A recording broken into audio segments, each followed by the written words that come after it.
और शुरुआत करते हैं। आपको सबसे पहले एक बात, जो अहम खबर है जो पाकिस्तान की बौखलाहट को दिखा रहा है उस पर चर्चा करेंगे। आज पाकिस्तान की बौखलाहट इन दिनों बढ़ी हुई है और यह बौखलाहट हिंदुस्तान के कश्मीर में G20 के इनेकाद को लेकर है। जी हां, G20 इजलास की कामयाबी, यानी G20 का जो समिट अभी जारी है उसकी कामयाबी, ऐसा लगता है कि जैसे पाकिस्तान को झटका लगा है इससे और वो इसे प्रभावित करने या यूं कह ले कि सबोताज करने की लगातार नाना प्रकार की कोशिशें कर रहा है। पड़ोसी मुल्क के सभी पाकिस्तानी मिशंस को 12 मई को एक खत भेजा है और खत का मौजू साफ तौर से, स्पष्ट तौर पर यह है कि श्रीनगर में G20 इजलास को स्कटल करना है। पाकिस्तान ने सभी अपने मिशंस के साथ पब्लिसिटी का जो कंटेंट है वो भी शेयर किया है और इस कंटेंट को, इस मवाद को अलग अलग फोरम पर पब्लिसाइज करने की हिदायत दी गई है, निर्देश दिया गया है। एक बार फिर बता दें कि ये सभी मिशंस को ये खत मई यानी 12 मई को ही साझा किए गए हैं। यानी मतलब साफ है कि आखिर पाकिस्तान के अज़ाइम क्या हैं।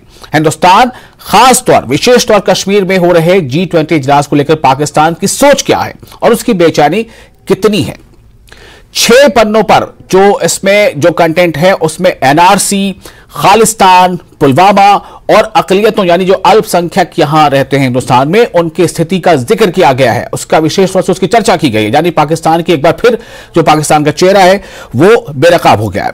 तो इस खास विषय पर चर्चा करने के लिए आखिर पाकिस्तान इससे चाहता क्या है और क्यों वो इस तरह की जो हथकंडे हैं वो इस्तेमाल कर रहा है, इसके पीछे उसकी सोच क्या है और उसकी क्या ये एक मजबूरी है या उसकी जो विदेश नीति है वो कहीं ना कहीं इसी पर आकर टिकी है कि जब तक वो भारत के बारे में, भारत के खिलाफ में कुछ ऐसी बात ना करे तब तक क्या उसकी विदेश जो नीति है वो पूरी नहीं होती। इस खास विषय पर बात करने के लिए हमारे साथ कई खास मेहमान मौजूद हैं। सबसे पहले आपको बता दें, हमारे साथ है मंजूर भट्ट जो सीनियर लीडर है जम्मू कश्मीर BJP के, और इरफान हफीज लोन है लीगल एक्सपर्ट, और ब्रिगेडियर धीमान है डिफेंस एक्सपर्ट। और आपको तो ये 3 मेहमान हमारे साथ फिलहाल जुड़ चुके हैं, हम इनसे बातचीत करेंगे। सबसे पहले मैं आपके पास आना चाहता हूं अभिनव शर्मा जी। मैं ये जानना चाहता हूं कि ये जो खबर है, ये जो स्थिति है जिसको लेकर हम आज चर्चा कर रहे हैं कि पाकिस्तान ने अपने जितने भी मिशंस हैं दुनिया में और कहीं कहीं जगहों पर, उनमें उन्होंने जो साझा किया है, जो पत्र साझा किया है, उसमें जिस इन स्थितियों का जिक्र किया गया है, उसका जो उसकी मंशा वो यही है कि किसी तरह से G20 को स्कटल करना है। जबकि दूसरी तरफ G20 जो अपनी वो सफर की कामयाबी जो है वो सामने दुनिया को दिखा रहा है। इस पर क्या कहेंगे आप?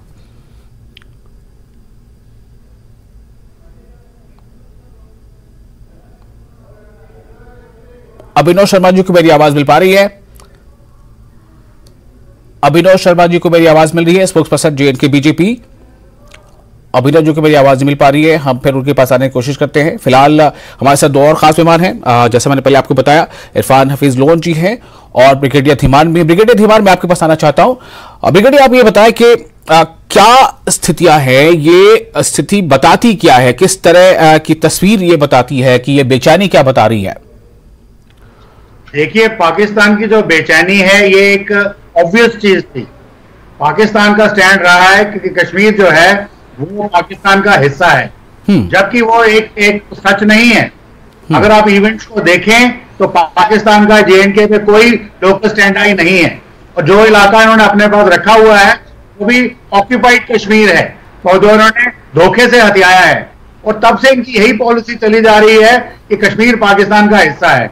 तो जब इंडिया को G20 की प्रेसिडेंसी मिली और इंडिया ने ऑलमोस्ट 215 इवेंट प्लान किए हैं 55 लोकेशंस पे, जहां पे टूरिज्म की बात आनी थी, ये कैसे हो सकता है कि टूरिज्म की बात इंडिया में हो, कश्मीर की बात ना हो? और कश्मीर की सच्चाई दुनिया को दिखाने का ये तरीका था। और पाकिस्तान जानता था कि अगर यहाँ पे G20 के लोग आएंगे प्लस गेस्ट को मिला करके अगर 42 कंट्रीज के लोग कश्मीर की धरती पे उतरेंगे तो उनको सच्चाई का सामना होगा और उनको पता चल जाएगा कि जो वर्ल्ड ओवर पाकिस्तान का प्रोपेगेंडा है वो एकदम बेकार प्रोपेगेंडा है और वो एक नेफेरियस इवेंट है।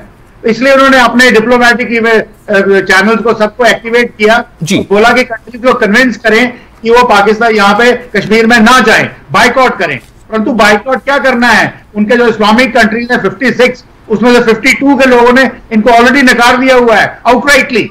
जो एक दो इनके साथ में बात करते हैं, मलेशिया, इंडोनेशिया या even Turkey for that matter और सऊदी अरेबिया, वो सब हार्ट एंड हार्ट इंडिया के साथ ही हैं। तो ये किस्म की एक बौखलाहट उनके टाइप पे उन्होंने कोशिश की टेररिस्ट को भेजने की। हमने देखा कुछ इंट्रूजन हुई, लाइन ऑफ हमने उनको रोका, प्लस बहुत सारे रेड्स किए गए एनआई के, ईडी के, ताकि हवाला ट्रांजैक्शन बंद हो। जो भी इनके ओवरग्राउंड वर्कर्स हैं उनको पकड़ा गया, उनकी प्रॉपर्टी सीज की गई, उनके बुलडोजर चले। तो एक किस्म का शिकंजा इतना टाइट रखा इंडिया ने।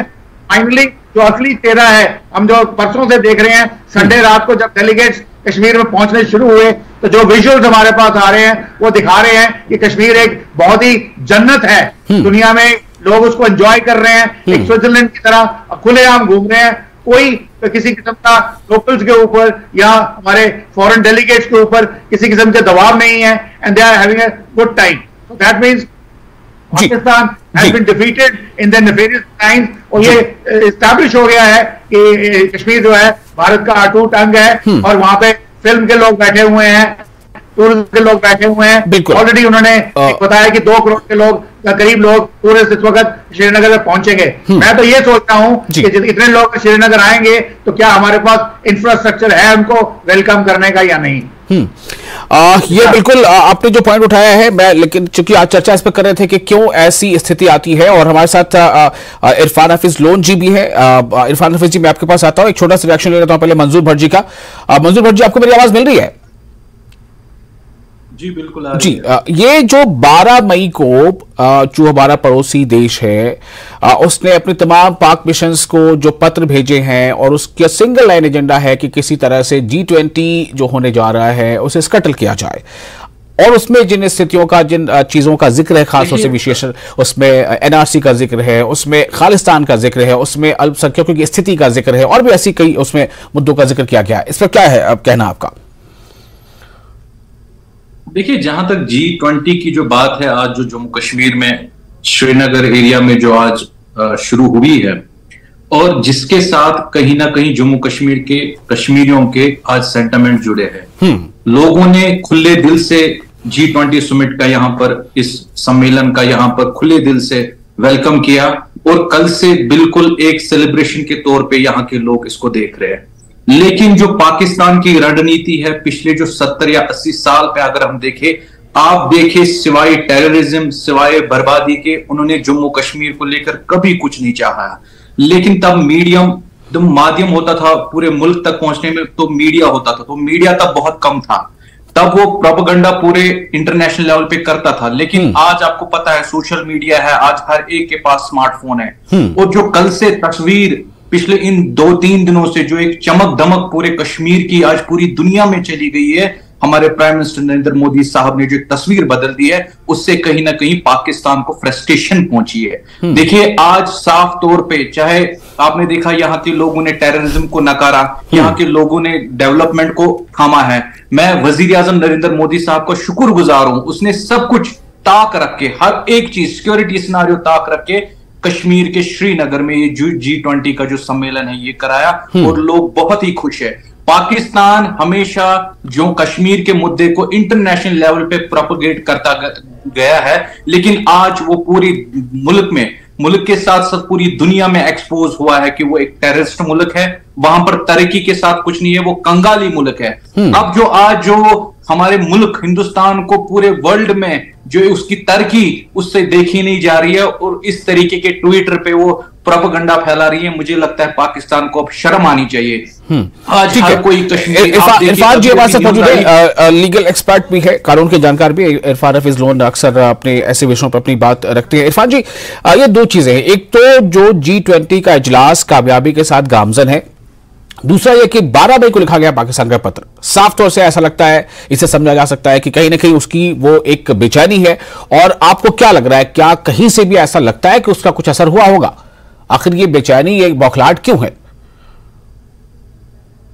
देखिए, हम यही कहेंगे कि जो मेरे जैसे पीस लवर, जो संविधान को मानने वाले लोग हैं, जो बातचीत से गांधी जी की तरह हर समस्या का समाधान करना चाहते बातचीत से, हम यही कहेंगे कि जो पाकिस्तान की जो है पॉलिसी, हम वो है वहां पर उनका फॉरेन ऑफिशियल स्टैंड जो है कश्मीर के हवाले से, वो आपको भी हमको भी सबको पता है। वो हमेशा ये कहते हैं कि हमारा पॉलिटिकल, डिप्लोमेटिक, मॉरल सपोर्ट जो यहां पर हो रहा है, इसको वो एक्सटेंड कर रहे हैं, और वो इसे हमेशा उनका ये इस पे पॉलिसी रही है कि भाई कश्मीर एक डिस्प्यूट है, कश्मीर का यूएन रेजोल्यूशन होना चाहिए। तो ये कोई नई बात नहीं है, पिछले कहीं डिकेड से उनकी ये पॉलिसी रही है। लेकिन जो मैंने फरमाया कि मेरे जैसे संविधान को मानने वाले, वो जो समझते हैं कि बातचीत से इसी देश से हम एक हल ले लेंगे संविधान के दायरे में,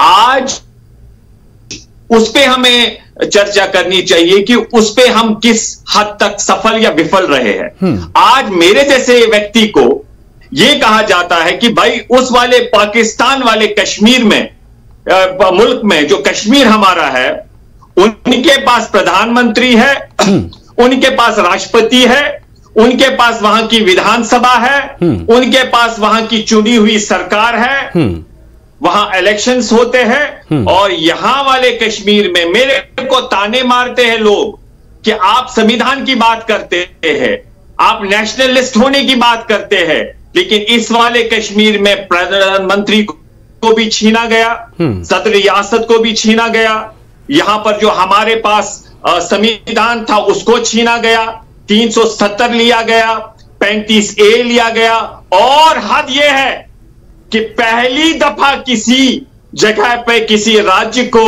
यूटी बनाया। हमने हमेशा देखा है यूटी को राज्य बनते हुए,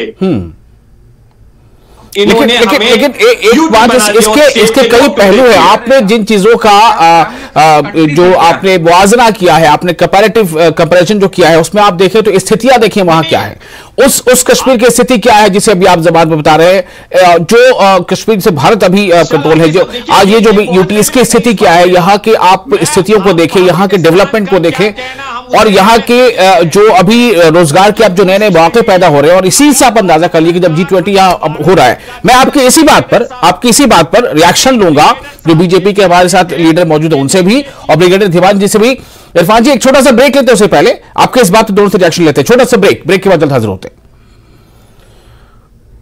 और ब्रेक के बाद एक बार फिर आपका स्वागत है। आज हम चर्चा इस बात को लेकर कर रहे हैं कि जिस तरह से G20 को लेकर टूरिज्म वर्किंग ग्रुप की बैठक का दूसरा दिन है कश्मीर में, लेकिन कश्मीर में इस बैठक को लेकर जो G20 में के तहत हो रही है, उस बैठक को लेकर पाकिस्तान की क्या सोच है, पाकिस्तान क्या कुछ कर रहा है, पाकिस्तान कैसे इसे मुतासर करने के, इसे प्रभावित करने की कोशिशें करता रहा है, इसकी लगातार हम चर्चा भी करते रहे। आज भी उसी की हम चर्चा कर रहे हैं कि पाकिस्तान ने 12 मई को ही एक लेटर अपने तमाम पाक मिशंस को भेजा, और उसमें कई विषयों का उल्लेख किया, जिसमें एनआरसी का जिक्र है, जिसमें खालिस्तान का जिक्र है, जिसमें अक़लियतों के साथ होने वाली हालात का जो उसने उसमें जिक्र किया। उसने ये चाहा है कि वो तमाम चीजों को अलग अलग फोरम पर जो है उसको पब्लिसाइज किया जाए, लेकिन क्या ऐसा होता नजर आ रहा है? क्योंकि G20 का जो बैठक है वो बहुत ही कामयाबी के साथ जो बैठक जारी है, और इसमें कई देशों के प्रतिनिधि अभी आए हुए हैं, वो मौजूद हैं। इस पर हम चर्चा कर रहे हैं कि आखिर ये स्थिति क्यों है, पाकिस्तान ऐसा क्यों करता रहता है जबकि उसे उसका वैसा नतीजा मिलता नहीं है। इरफान हफीज अभी इस बारे में जो बातें कर रहे थे,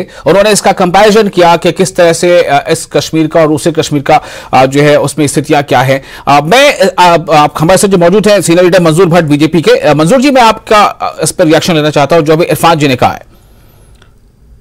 देखिए शाल जी, मैं आपको यह कहना चाहता हूं, हम चाहते हैं कि एक सक्सेसफुल इवेंट रहे, ये टूरिज्म तक महदूद है, इसे पॉलिटिकल रंगत ना दी जाए, लेकिन साथ साथ यहां पर नौजवानों को बंद किया जा रहा है जेलों में कि सिक्योरिटी के नाम पे किसी का पास में कोई रिकॉर्ड रहा है उसको तंग किया जा रहा है। तो आप क्या बता रहे हैं कि भाई G20 हो गया, सब समस्याओं का समाधान हो गया? इरफान जी प्लीज अभी आपको फिर मैं बोलने का मौका दूंगा। आपने जो अभी कहा उस पर रिएक्शन ले लेते हैं, सबको बारी बारी से बोलने का मौका देना है, सबको आपका रिएक्शन लेते हैं प्लीज, फिर आपके पास आएंगे।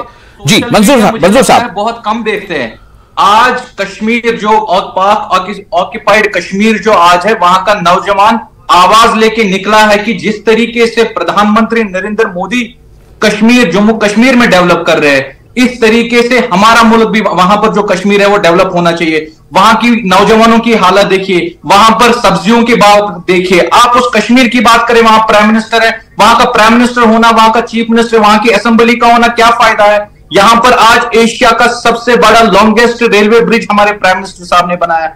आपने देखा 125 करोड़ के करीब हमारे वहां के लोग आज आवाज दे रहे हैं कि हमें हिंदुस्तान के साथ छोड़ दो, जो वाकई में अपना कश्मीर है, जो उसका जो जहां पर उसकी अपनी जगह है।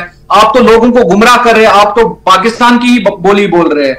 देखिए, जहां तक G20 का सवाल है, ठीक है, पूरी दुनिया को पता है कि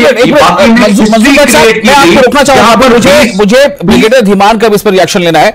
ब्रिगेडियर धीमान साथ मौजूद है। ब्रिगेडियर धीमान, जो इरफान जी जो विषय को उठा रहे, जो उनका स्पॉटलाइट है, उस पर आप क्या प्रतिक्रिया देना चाहते हैं? इन्होंने जो कंपैरिजन किया है, जी, पॉलिटिशियन है और ये बेसिकली गुडविल चाहते हैं और अपना पॉइंट भी रखना चाहते हैं। ये पाकिस्तान की बोली बोल रहे हैं, बड़ा ठीक तरीके से बोला गया। और जो भी इन्होंने पीओजेके के बारे में जो फैक्ट्स बताए हैं वो बिल्कुल गलत हैं। उनके पास प्राइम मिनिस्टर हो सकता है, पर वो प्राइम मिनिस्टर की जो औकात है वो पाकिस्तान के प्राइम मिनिस्टर के पीएम के से भी ज्यादा नहीं है। वहां पे उनके पास असेंबली है, 14 मेंबर्स हैं, उसमें 8 मेंबर्स पाकिस्तान के हैं। उनकी कोई सुनवाई नहीं है, इसीलिए वो सड़कों पे उतरे हैं। उनके यहाँ चाइना का पूरा कंट्रोल हो चुका है, मिनरल वेल्थ उनकी सारी ली जा चुकी है और उनके यहाँ पे फॉरेस्ट इतने सारे डिन्यूट किए जा चुके हैं। और कहा जाता है कि उनको इतने मिलियंस ऑफ टन्स ऑफ आटा भेजा जा रहा है जो ग्राउंड पे नहीं आता है। और जितने भी वहां पे मिलिट्री डिप्लॉयड है वो उनका शोषण कर रही है। वो साफ कहते हैं, उनका नारा है शायद बर्बादी की वजह वर्दी है। तो ये सब चीजें और अभी तो आप छोड़िए, अभी तो पीओजेके के प्राइम मिनिस्टर की बात छोड़िए, अभी तो जो पाकिस्तान की जो प्राइम मिनिस्टर उनके बारे में साबिक जो वज़ीर आज़म इमरान खान वो कह रहे हैं कि वो जो है बिल्कुल उनकी कोई हैसियत नहीं रह गई, उनकी कोई वक़्त नहीं रह गई है और सब कुछ जो है वो मिलिट्री के हाथ में चला गया। इरफान जी, अब आपके पास में आ रहा हूं, अब आप बताएं, आप क्या कहना चाह रहे हैं? आप जी, पिटाई होती है, उसको जेलों में बंद रखा जाता है, उसके खिलाफ उसको जेल भेजा जाता है। ये तो वहां पर डेमोक्रेसी का गला घोंट रही है पाकिस्तान।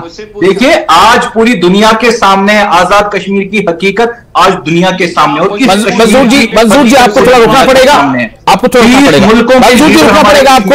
इरफान जी, आज यहाँ का हेरिटेज टूरिज्म प्रमोट हो रहा है। इरफान जी बोलिए। इससे ज्यादा क्या हमारे प्रधानमंत्री? मैं आपसे ये कहना चाहता हूं कि बिल्कुल पाकिस्तान से इस देश को ना कंपेयर करिए, बिकॉज भारत जो है ये one of the largest democracy कहलाता है। नहीं इरफान साहब, और वो एक फेल डेमोक्रेसी बोल रहे थे, और अगर ये one of the largest democracy है, one of the largest democracy है, तो और उसके साथ साथ अगर हिंदुस्तान का आईन संघीय ढांचा है जिसे हम अंग्रेजी में फेडरलिज्म कहते हैं, और उस फेडरलिज्म में अगर आप एक स्टेट को स्टेटहुड छीनते हैं, वहां के जो राइट्स है उन्हें वायलेट करते हैं, अनडेमोक्रेटिकली, अनकॉन्स्टिट्यूशनली आप उनके राइट्स को स्नैच करते हैं, उठानी पड़ती है। तो मुझे आप बताइए, आप कैसे इसे जस्टिफाई करेंगे कि भाई उनके पास जो प्रधानमंत्री है वो पपेट है? चलिए, अगर सिंबॉलिक ही है, टोकन ही है उनके पास, खाली आई वॉश है, हमें भी दे दीजिए ना। मुझे जितना पैसा देखिए, लोग आया वो डेवलपमेंट नहीं, वो जो पैसा केंद्र से आया वो कहां गया? वो यहाँ भ्रष्टाचारी जो खानदानी सियासतदान, ये कौन बीच में बोल रहा है? मैंने किसी के बीच में यूनियन टेरिटरी से यहाँ डेवलपमेंट हुई, यहाँ रोजगार। मंजूर भट्ट जी जवाब दे रहे हैं आपका। जो अगर कहीं रेलवे ब्रिज बनता है, सड़क बनती है, जवाब दे दीजिए, लेकिन उसका मतलब नहीं है कि आप हमें स्टेट से महरूम रखेंगे, आप हमें लोकतंत्र इलेक्शन से महरूम रखेंगे। आज आपका नौजवान G20 सम्मेलन को खुले दिल से वेलकम कर रहा है। इससे ज्यादा यूपी में लोग भूख से मरते थे, जम्मू कश्मीर में कोई भूखमरी से नहीं मरता था। ये ड्रामा है जनाब। मैं कह रहा हूँ फारूक अब्दुल्ला साहब ने इतना पैसा स्टेट फूड में लूटा है, क्या आज तक आपने उससे सवाल पूछा? डेवलपमेंट को आप अपने आर्टिकल 370 शील्ड था यहाँ के करप्शन जो रीजनल पार्टीज के लिए। आपको पता है कितना करोड़ों पैसा खाए यहाँ की रीजनल सियासत? अरे अनपढ़ आप उनसे जवाब ले लीजिए, आप इसकी बात ना करें। आज लोगों पढ़ के आओ, हमारे तब भी प्रिवेंशन ऑफ करप्शन है। आज आप नौजवानों से पूछिए कि आप वाकई में इरफान जी ये गलत शब्दावली है आपकी, ये आपकी शब्दावली ठीक नहीं है। माफ कीजिएगा, आपकी शब्दावली बिल्कुल ठीक नहीं है। आपको जो बात कर रही है आप अपनी बात रखिए, अपना डेटा रखें, लेकिन शब्दों का चुनाव, अल्फाज का चुनाव वो आप इस तरह से ना करें कि किसी को भी आप पर्सनल कमेंट कर रहे हो। यहां पर आप उनको जो कहना है बाद में फोन करके कह लीजिएगा। इस प्लेटफॉर्म पर आपको बहुत ही डिसिप्लिन में रहकर बातें करनी है। प्लीज, कोई भी आप में से कोई भी, तमाम आप रिस्पेक्टेबल गेस्ट हैं, आपको चाहिए कि आप शब्दों की मर्यादा का ख्याल रखें। मैंने कहा जब मैं बोल रहा तो बीच में क्यों टोका इन्होंने, उस पे क्यों नहीं आप इनको बोल रहे जो भी आगे से बोल रहे हैं? नहीं, मैंने बराबर टोका है, दोनों को टोका है, लेकिन अब सवाल यहां पर यह है कि आप अपनी बात के लिए जो भी डेटा देना चाहते हैं, जो आप संविधान की बात कर रहे हैं, अपनी जगह पर है, लेकिन आप किसी को पर्सनल कमेंट ना करें कि आप ये हो या आप वो हो, ये गलत बात है। 2023 चल रहा है जनाब, दुनिया कहां से बात करूंगा। एक मिनट मंजूर जी आप थोड़ा सा रुक जाए प्लीज। अगर ये कह रहे हैं कि रीजनल पार्टीज भ्रष्ट करते, करप्शन में मुलवस थी, मुझे बताइए उनके खिलाफ कौन जेल में है, किसके खिलाफ कार्रवाई हुई है, बताइए। बोलिए मंजूर जी, किसके खिलाफ कार्रवाई हुई, अगर हुई तो ठीक है, वो बताइए, नहीं हुई तो क्यों नहीं हुई बताएं। हटने के बाद एनफोर्समेंट डायरेक्टरेट ऑफिस में थी अगर उन्होंने ठीक है, हालांकि ये विषयांतर हो जा रहा है, ये विषयांतर हो जा रहा है। मैं वापस डिफेंस एक्सपर्ट ब्रिगेडियर धीमान जी के पास जाना चाहता हूं। ब्रिगेडियर, ये जो क्वेश्चन है, सवाल यहां पर ये होता है कि जब आप किसी चीज की चर्चा, आज तो हम इसकी बात कर रहे हैं ना कि G20 जैसा एक बड़ा जो है, जो वर्ल्ड लेवल का प्रोग्राम अभी कश्मीर में हो रहा है, हमारे कई देशों के वहां मेहमान वहां मौजूद हैं। हम यहां पर चर्चा ये करें कि पड़ोसी देश जो हमारा है वो क्यों नहीं चाहता कि कश्मीर में कुछ अच्छा हो, वो क्यों उसके जो है सीने पर सांप नोटने लगता है? देखिए, पड़ोसी देश इसलिए नहीं चाहता क्योंकि अभी तक उन्होंने एक नैरेटिव चलाया दुनिया भर में, और वो आज दुनिया उनको नकार चुकी है। परंतु आज क्या है कि सारी की सारी दुनिया जो है वो आ रही है आपके श्रीनगर में, जम्मू कश्मीर में, और वो खुद अपनी आंखों से फर्स्ट हैंड अकाउंट देखेंगी कि जो कुछ पाकिस्तान बोल रहा है वो गलत है। और वहां पे कुछ लोग हैं जो आपके मेरे साथी पैनलिस्ट जो पाकिस्तान की भाषा बोल रहे हैं, कुछ इनके जैसे लोग हैं जो अपने पर्सनल फायदों के लिए, पैसों के लिए, या पॉलिटिकल माइलेज के लिए, या किसी और स्वार्थ के लिए, रिलीजन के लिए ऑथर के ऐसे बयान देते हैं। अब वो बयान दे रहे हैं, लोग सुनते हैं, आप करने की कुर्बानी नहीं है, और अभी क्या बोल रहे हैं, उनकी भाषा आप बोल रहे हैं, जो पाकिस्तान के जो यहाँ पर आप कश्मीरियों के खिलाफ कर रहे हैं, जो कश्मीरियों के खिलाफ आप बोल रहे हैं, कार्रवाई कर रहे हैं, वो देश विरोधी काम आप कर रहे हैं। ठीक है, ब्रिगेडियर धीमान, मुझे लगता है कि जिस विषय पर आगे बात चल रही है उस पर हम फिर से कभी पहले भी चर्चा करते रहे, आगे भी करेंगे, लेकिन जो इरफान जी का एक सवाल यहां पर यह है कि डेमोक्रेटिक सेटअप में चुनाव, इसकी अहमियत क्या है और इसका समय क्या होना चाहिए, इस पर थोड़ा वो मैं चाहूंगा कुछ आप कह दीजिए जी। सब दुनिया देख रही है, कोई आदमी आ रहा है ब्रिगेडियर धीमान, ये सब चीजें हमारे पाकिस्तान के जो रिप्रेजेंटेटिव यहाँ पे हैं उनको हासिल नहीं हो रही, तो इनको बोलिए, इरफान जी थोड़ा रखिए, अगर इनको तकलीफ हो गई है यूटी बनने से तो आराम करिए, हम स्टेट बना लेंगे बाद में हम अपनी स्टेट बना लेंगे। अगर वो यूटी बनी भी है, अगर 370 गया है तो मेजॉरिटी पॉपुलेशन को उसका फायदा हुआ है, हमारे प्रिंसिपल ठीक हुए हैं, हमारे ठीक है। मैं आप तमाम रेस्पेक्टेबल गेस्ट्स का बहुत शुक्रिया एक बार फिर से अदा करना चाहता हूं। आप सभी ने अपने अपने तौर पर अपनी बातें, अपने विचार साझा की हैं, लेकिन ये एक सच्चाई है कि कश्मीर में जो डेवलपमेंटल वर्क्स, ये जो एक अट्रैक्शन आया है वर्ल्ड का अभी G20 को लेकर, ये जरूर कश्मीर को कुछ देकर जाएगा। बाकी कई सारी ऐसे मुद्दे हैं जिन पर हम लगातार चर्चा पहले भी करते रहे, आगे भी करेंगे। फिलहाल इस विषय पर अपनी बात रखने का आप तीनों मेहमानों का बहुत बहुत शुक्रिया। मुझे दे इजाजत।